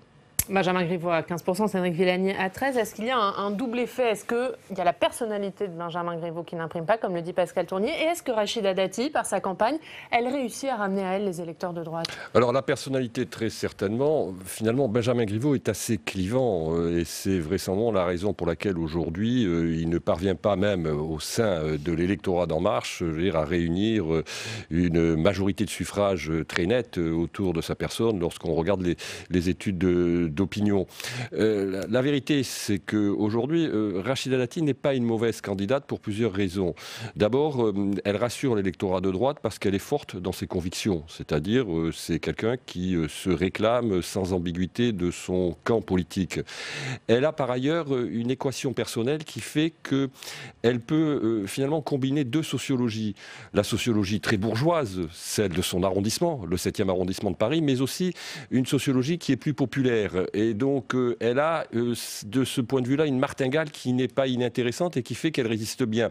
L'autre aspect qui est important dans ce sondage, c'est qu'il faut noter que le ralliement de Bournazel, qui faisait environ 5-6% dans toutes les études d'opinion, ne profite pas à Benjamin Griveaux. Bien au contraire, il profite à Rachida Dati, et c'est ce qui explique aussi aujourd'hui les intentions de vote en faveur de Rachida Dati. Ensuite, ce à quoi nous sommes en train en effet d'assister, et c'est peut-être une leçon au-delà de Paris pour l'ensemble de ces municipales, c'est la bonne résistance des vieilles offres politiques, c'est-à-dire d'une candidate socialiste, Anne Hidalgo, et d'une candidate républicaine, Rachida Dati. Donc ça traduit la difficulté de la République En Marche à s'implanter territorialement. Et le drame pour la République En Marche, c'est que la sociologie parisienne, finalement, correspond profondément à son électorat, mais qu'elle n'arrive pas, parce que tout simplement elle ne peut pas offrir une personnalité qui est suffisamment rassembleuse, à tout simplement imprimer dans le débat électoral. Et c'est vrai que si échec il y a pour la République En Marche à Paris, ce sera un échec qui sera lu nationalement. Pascal? Oui, je suis tout à fait d'accord avec Arnaud et j'insisterai sur l'idée que finalement, autant pour les européennes, c'était assez évident, la République en marche était associée, je dirais, intimement à la question européenne. Là, d'un point de vue local, je pense qu'il n'y a pas d'identification, il n'y a pas de marqueur précis. Autant Rachida Dati, on le voit bien, sa campagne déjà, elle a bien insisté sur les questions sécuritaires, sur les questions aussi des classes moyennes. Donc ça corrobore l'idée de jouer sur les deux sociologie. Autant pour la République en marche, on ne voit pas très bien, même au niveau national, on ne voit pas très bien quels sont véritablement leurs marqueurs d'un point de vue local. Alors évidemment, c'est un parti qui est assez jeune, qui n'a pas d'implantation locale, donc c'est un petit peu le serpent qui se mord la queue, finalement, on va le voir sur ces élections à venir. Guillaume Doyen, Arnaud parlait de ce sondage qui révèle finalement une prime aux maires sortants. Est-ce que c'est aussi ce que vous constatez au-delà de Paris, que finalement il n'y aura pas de vague de dégagisme pour ces élections municipales ? J'irai pas jusque-là. Il faut regarder d'autres villes comme Nantes, par exemple, où les candidats verts peuvent aller assez loin. Des villes où le PS est en place et où une liste verte part toute seule peut vraiment bouleverser la donne. Les métropoles françaises assez... qui ont une structure très particulière, sociologique, un mode de développement très particulier, peuvent demain afficher un visage complètement différent du reste du pays. Un mot, Arnaud, pour finir. En fait, il y a trois enjeux dans ces municipales. Premier enjeu, quelle sera la capacité de résistance des formations politiques qui ont échoué à la présidentielle et à la législative, c'est-à-dire le PS et les Républicains. Le deuxième enjeu, c'est la capacité ou non de la République en marche, cette nouvelle marque politique, à s'implanter territorialement. Et le troisième enjeu, ça sera l'enjeu qui touchera finalement à la fois le Rassemblement national et les Verts. Et d'ailleurs, on voit que dans cette élection, tant le Rassemblement national que les Verts vont, eux, disons de manière très explicite sur leur propre bannière. Ils veulent se compter et on va mesurer aujourd'hui leur capacité finalement à renforcer ou non leur implantation sur le plan territorial, mais ces élections peuvent être en tout cas pour eux, pour ces deux formations politiques, une très belle fenêtre d'opportunité électorale.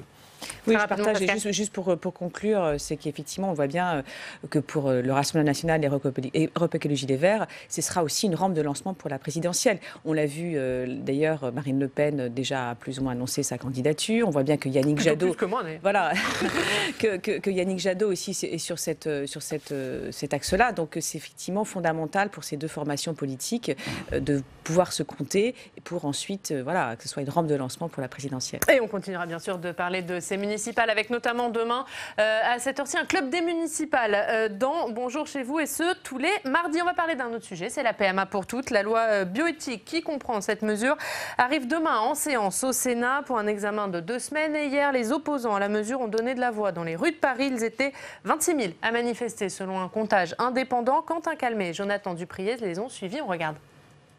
PMA, JPA, on n'en veut pas. Pour ces manifestants, hors de question de se démobiliser. Ils dénoncent en particulier l'extension de la procréation médicalement assistée. Grégoire Flichy a 22 ans. En 2013, ses proches s'étaient mobilisés contre le mariage pour tous. Aujourd'hui, à son tour de descendre dans la rue. Moi, je vais remarquer qu'il y avait beaucoup de personnes qui, quand on leur demandait s'ils voulaient ouvrir un droit, ne voyaient pas d'inconvénient. Néanmoins, quand on leur demande si délibérément on veut priver un enfant d'un père, là ils se disent qu'il y a un problème. Au Sénat, l'extension de la PMA a déjà été adoptée en commission. Elle doit être confirmée en séance publique. Pour ces associations, il s'agit donc de mettre la pression sur les parlementaires. C'est pourquoi cette manifestation s'adresse effectivement aux sénateurs. Les sénateurs doivent avoir le courage de réfléchir non pas pour eux-mêmes et non pas pour leur prochaine élection, mais bien pour l'avenir et pour les générations à venir. J'ajoute que je pense que beaucoup de monde, beaucoup de personnes, beaucoup de Français vont regarder avec beaucoup d'intérêt la manière dont les différents partis politiques vont savoir se distinguer les uns des autres. Si le parti de M. Larcher, LR, devient équivalent et de même ligne que LREM, alors pourquoi des gens iraient-ils encore voter à droite ? Parmi les rares personnalités politiques présentes, François-Xavier Bellamy. Pendant les 2 prochaines semaines, le député européen entend suivre de près les débats au Sénat. C'est vraiment un texte qui doit pouvoir tous nous mobiliser, nous retenir notre attention La semaine dernière, une tribune a été signée par José Bové, par Michel Rivasi, qui est une collègue écologiste au Parlement européen, pour alerter sur les dangers que cette loi de bioéthique pourrait contenir. Je pense que c'est très important que de gauche, de droite, quelle que soit notre sensibilité politique, on regarde avec attention ce qui va se décider aujourd'hui en notre nom et qui engage les générations futures. De leur côté, les associations entendent mobiliser pendant l'examen du texte au Sénat, l'occasion pour elles de peser dans le débat. Pascal Tournier, on a vu ce reportage. Est-ce que les opposants à la PMA pour toutes, ils ont encore les moyens de se faire entendre? Alors, on va regarder déjà, ne serait-ce que les chiffres par rapport à la précédente manifestation qui a eu lieu au moment du passage du texte devant l'Assemblée nationale. On a quasiment, je sais pas, c'est divisé quasiment par 3. Bon. Donc, on voit bien aussi, malheureusement ou heureusement, je ne sais pas, mais en tout cas, par rapport aux mouvements sociaux, eux ne font pas preuve de violence. Donc, je dirais, le point d'accroche pour se faire entendre, il est aujourd'hui assez limité. Donc, même au sein des manifestations, il y a quand même un peu une forme de résignation qui s'était exprimée hier soir, dans la rue. Donc ensuite, comment peser? C'est vrai que quand on regarde véritablement ce que les sénateurs, pour le moment en commission, ont voté, je pense qu'il faut regarder le texte. Il n'y a pas d'opposition frontale je dirais, au texte du gouvernement de la part de la droite sénatoriale. On voit bien qu'il y a peut-être des points techniques qui sont intéressants. Et des divisions au sein de la droite qui sont assez intéressantes à souligner, notamment sur la question du remboursement ou pas par la sécurité sociale. On voit bien qu'à l'opposé, il y a la question du diagnostic préimplantatoire qui, au contraire, le gouvernement était contre. Donc je pense que d'un point de vue technique, c'est assez intéressant ce que va proposer le Sénat qui, on le sait, peut apporter des améliorations toujours un peu par rapport au texte. Après, l'Assemblée nationale a toujours le dernier mot et la droite aussi, je pense, ne peut pas se couper complètement de l'opinion publique, ne peut pas apparaître comme, pour faire vite, un peu ringard. Donc va jouer un petit peu une position un peu d'équilibriste. Mais malheureusement, je pense que on le sait, les Français non plus ne sont pas tellement aujourd'hui sur ces problématiques-là. On voit bien que c'est d'abord le mouvement social qui écrase tout aujourd'hui. Et ce texte est aussi un marqueur politique pour la droite sénatoriale. On entendait les propos de Ludovine de la Rochère dans le sujet de Quentin et Jonathan. Oui, c'est un marqueur politique, mais si vous voulez, je rejoins ce que dit Pascal. L'agenda social aujourd'hui fait que le sujet sociétal passe un peu au second plan. Le problème, c'est que, si vous voulez, la pression s'exerce sur la droite parce que la droite est écartelée entre, finalement, l'un de ses socles de valeurs, qui est plutôt le conservatisme sociétal, et puis une opinion publique qui a évolué sur ce type de questions. Donc il s'agit de se frayer un chemin sur une ligne de crête qui n'est pas évidente. Et on voit bien la position, par exemple, de Bruno Retailleau, qui est une position, lui, qui est plutôt sur une ligne conservatrice, en règle générale, a annoncé qu'il s'abstiendrait sur le texte. Donc on voit bien qu'il essaye quand même, lui-même, qui est plutôt très engagé sur ce type de questions, de ménager les sénateurs qui, dans son propre camp, s'apprêtent vraisemblablement à voter le texte. Et il y a bien évidemment des perspectives ensuite électorales qui apparaissent derrière cette position, notamment sa réélection à la tête du groupe. Donc il y a aujourd'hui pour la droite une difficulté à se positionner par rapport à ce type de questions parce qu'elle est tiraillée entre une partie de sa base culturelle et puis une opinion publique qui a grandement évolué sur ce type de questions. Et on va voir, avant que j'entende Guillaume, que c'est pas simple pour la droite, puisque Alex, toutes les semaines, vous regardez dans le rétro et vous êtes intéressé à la précédente révision de la loi bioéthique et on va voir.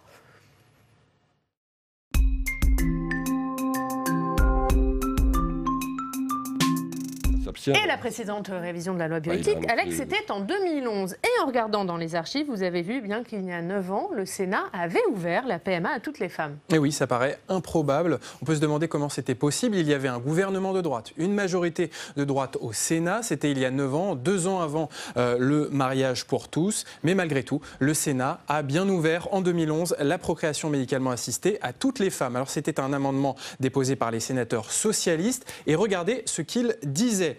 Pour réaliser une procréation médicalement assistée, les personnes formant le couple doivent être vivants, en âge de procréer et consentir. Autrement dit, les couples de femmes ont accès également à la PMA. Alors à l'époque, le débat n'est pas vraiment enflammé, rien à voir avec le mariage pour tous. Et bien, le gouvernement de l'époque, un gouvernement sous Nicolas Sarkozy, s'oppose à cette ouverture de la PMA à toutes les femmes. Et c'est un certain Xavier Bertrand, ministre de la Santé, qui prend la parole dans l'hémicycle du Sénat. Regardez ce qu'il dit. Le Conseil constat d'infertilité reste la condition d'accès à la PMA, alors que certains proposent un critère sociétal.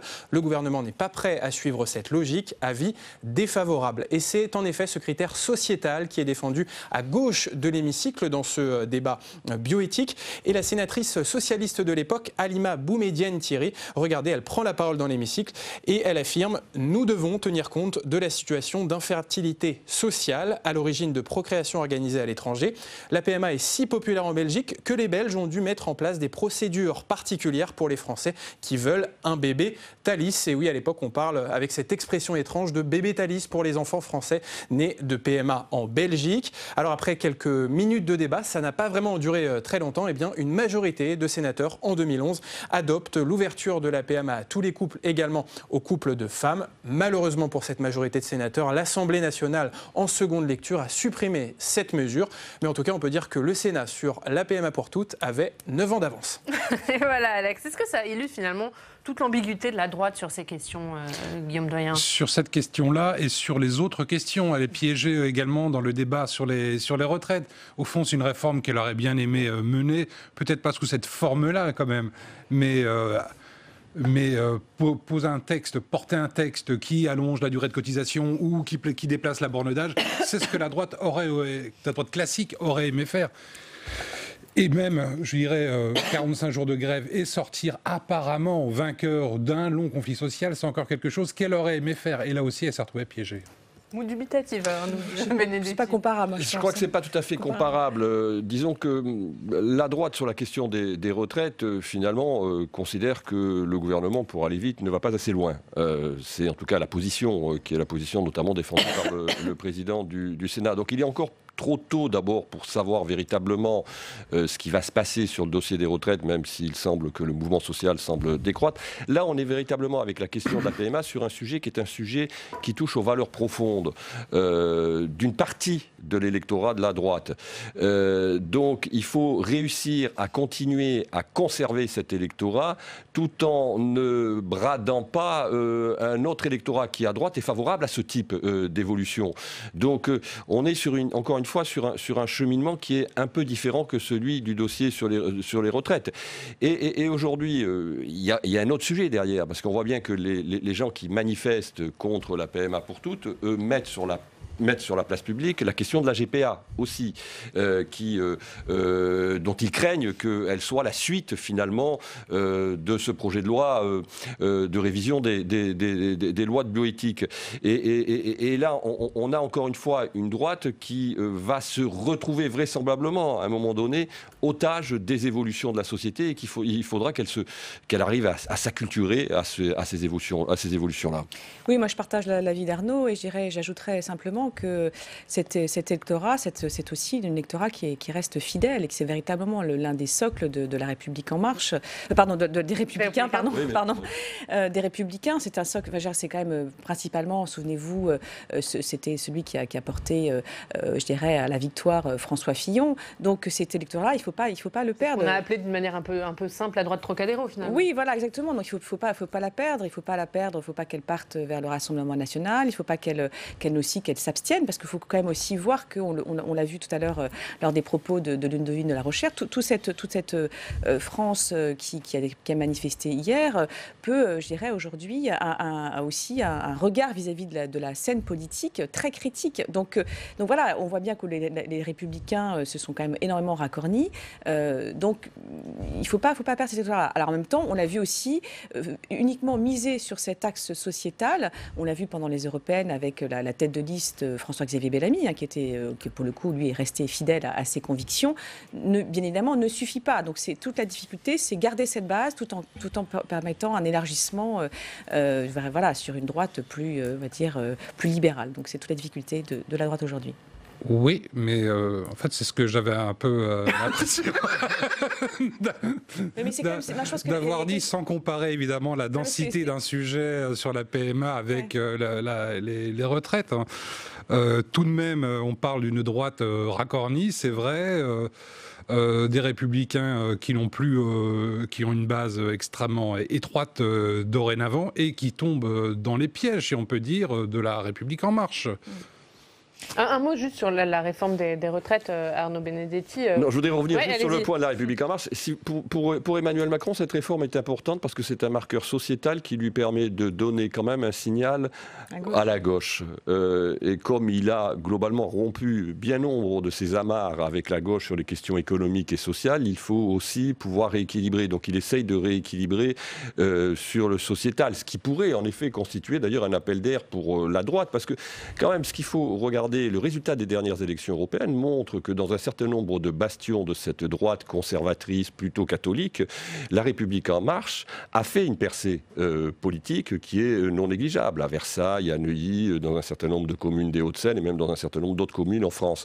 Donc il y a là aussi une bataille autour de cet électorat qui est en train de se nouer entre la République en marche et les Républicains. Mais pour les Républicains, en effet, il s'agit quand même d'un cœur électoral essentiel qui a permis, je rappelle, quand même à François Fillon, entre autres, de flirter avec les 20 ou 21% au premier tour de la présidentielle. Je rajouterais aussi une bataille avec le Rassemblement national, parce qu'on l'a vu d'ailleurs, c'est quand même force est de constater que le Rassemblement national a appelé à manifester hier lors de cette marche. Donc Marine Le Pen n'y était pas. Oui, mais enfin, en tout cas, il y a une prise de position très très claire sur le sujet, alors que souvenez-vous, au moment du mariage pour tous, de la loi pour le mariage pour tous, il y avait eu une forme d'ambiguïté de la part de Marine Le Pen. Donc on voit bien qu'elle essaye de capter cet électorat-là qui peut se sentir déçu par la droite républicaine. Allez, on va se rendre en région. Vous le savez, tous les jours, on va dans une rédaction locale. On va aller à Rouen retrouver nos partenaires de Paris-Normandie. Bonjour Thierry Rabillet, rédacteur en chef de Paris-Normandie. Merci d'être avec nous ce matin. Thierry, vous allez commencer en nous parlant d'une opération. C'est l'opération 1000 cafés. Dites-nous tout. Ouais, c'est une opération nationale, elle n'est pas seulement normande, elle a été lancée il y a quelques mois à travers tout le territoire. En fait, l'objectif, c'était de recréer, de rouvrir des cafés, le petit bistrot de village qui a disparu au fil des ans. Et donc, il y a une association qui s'appelle Groupe SOS qui a lancé une opération nationale, qui a demandé à des communes, aux mairies de s'impliquer pour savoir si elles seraient intéressées pour relancer un café dans leur commune. Et donc, en Normandie, il y a une dizaine de petites communes, des petites communes qui sont entre 500 et 1000 habitants, qui ont décidé de candidater et qui espèrent bien en 2020 rouvrir un café, un lieu de vie, un lieu convivial pour les habitants. Et Thierry, donc là, nous sommes allés en... Oui. Non, allez-y, vous êtes allé en reportage.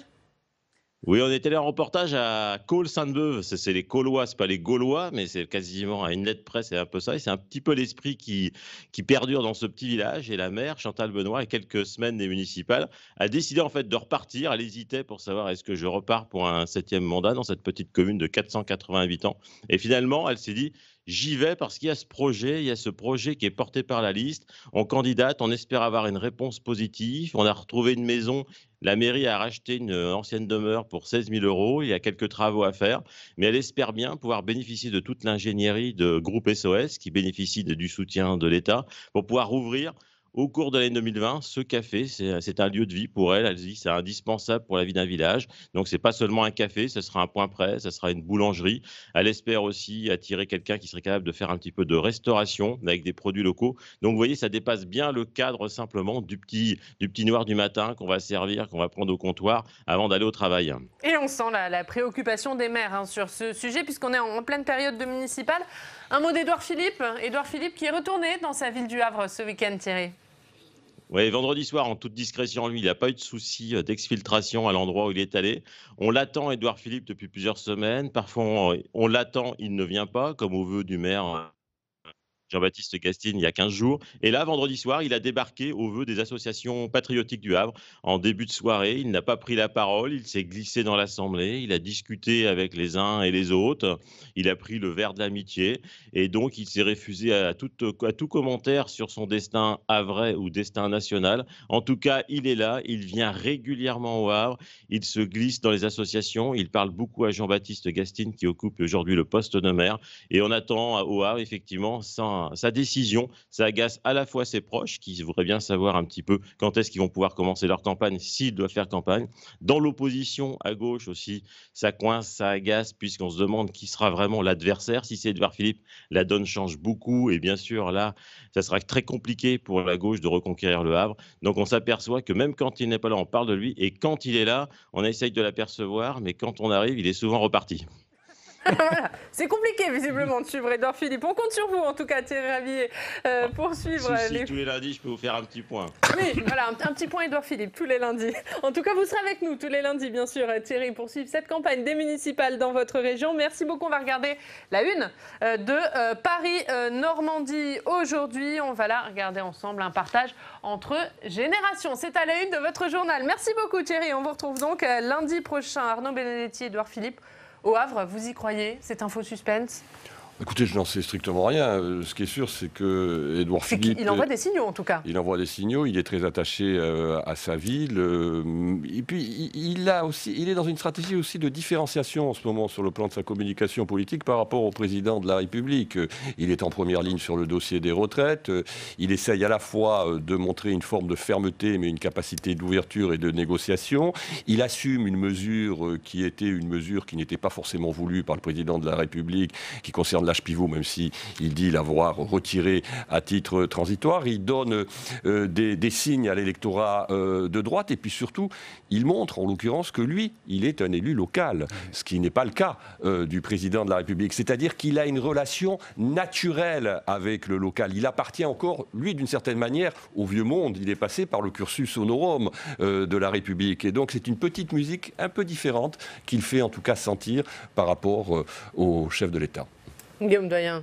Oui, c'est surtout aussi un moyen pour lui de durer longtemps en politique, parce que le poste de Premier ministre est par définition très, très éphémère. En revanche, avoir un fief, en général, là, ça peut durer jusqu'à la retraite. Un mot là-dessus, oui, je partage à peu près le même point de vue. Je dirais aussi qu'on voit bien quand même que, de la part de La République En Marche, il y a aussi une volonté des différents ministres de s'implanter localement. On le voit bien, on attend Agnès Buzyn éventuellement sur une liste à Paris dans le 15e arrondissement, Marianne Schiappa qui s'est déjà engagée dans le 14e arrondissement, j'ai oublié son nom, qui est dans le 16e arrondissement. Enfin, en tout cas, on voit bien qu'à tout Agnès Pannier-Runacher. Voilà, pardon, excusez-moi. Oui.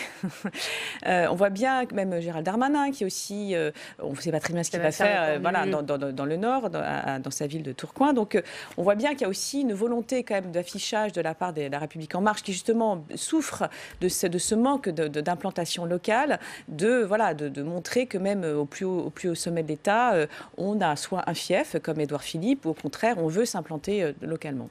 Et les municipales, elles sont bien sûr à la une de vos quotidiens régionaux. On va regarder tout ça avec Alex Poussa.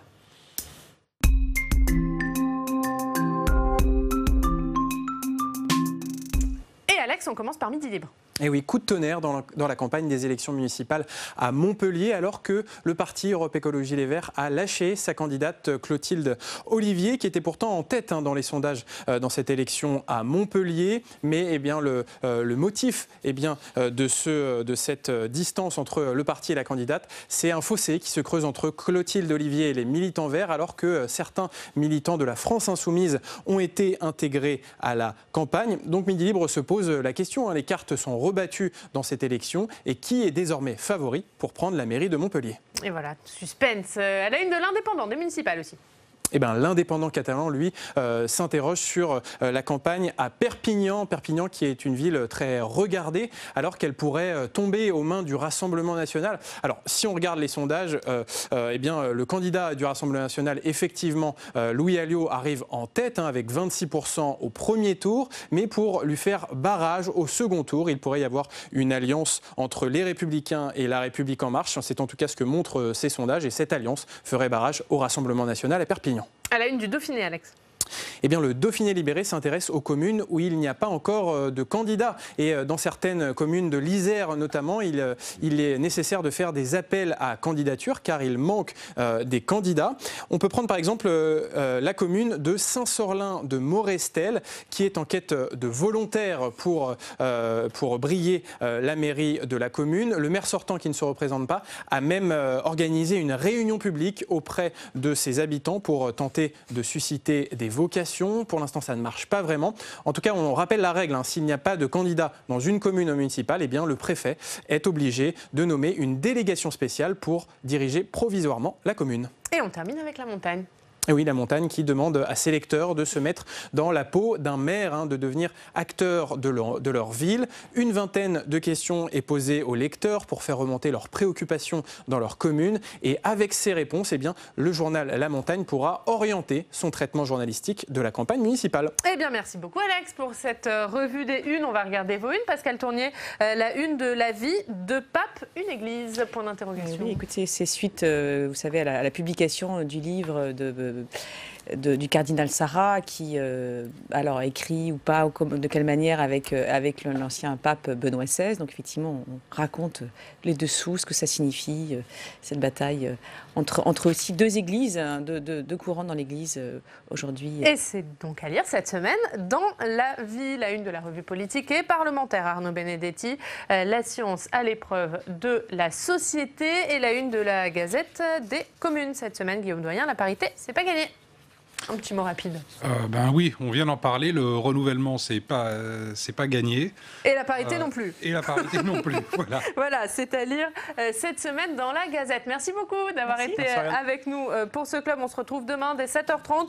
L'invité politique, ce sera Éric Woerth, député républicain de l'Oise, président de la commission des finances de l'Assemblée nationale.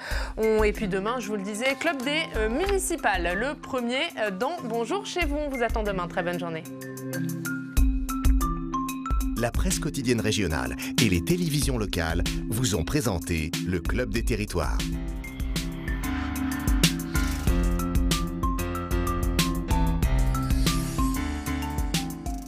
La Mutuelle nationale territoriale, la mutuelle des agents des services publics locaux, vous a présenté le Club des territoires. Engie, acteur engagé dans la transition zéro carbone des régions, vous a présenté le Club des territoires.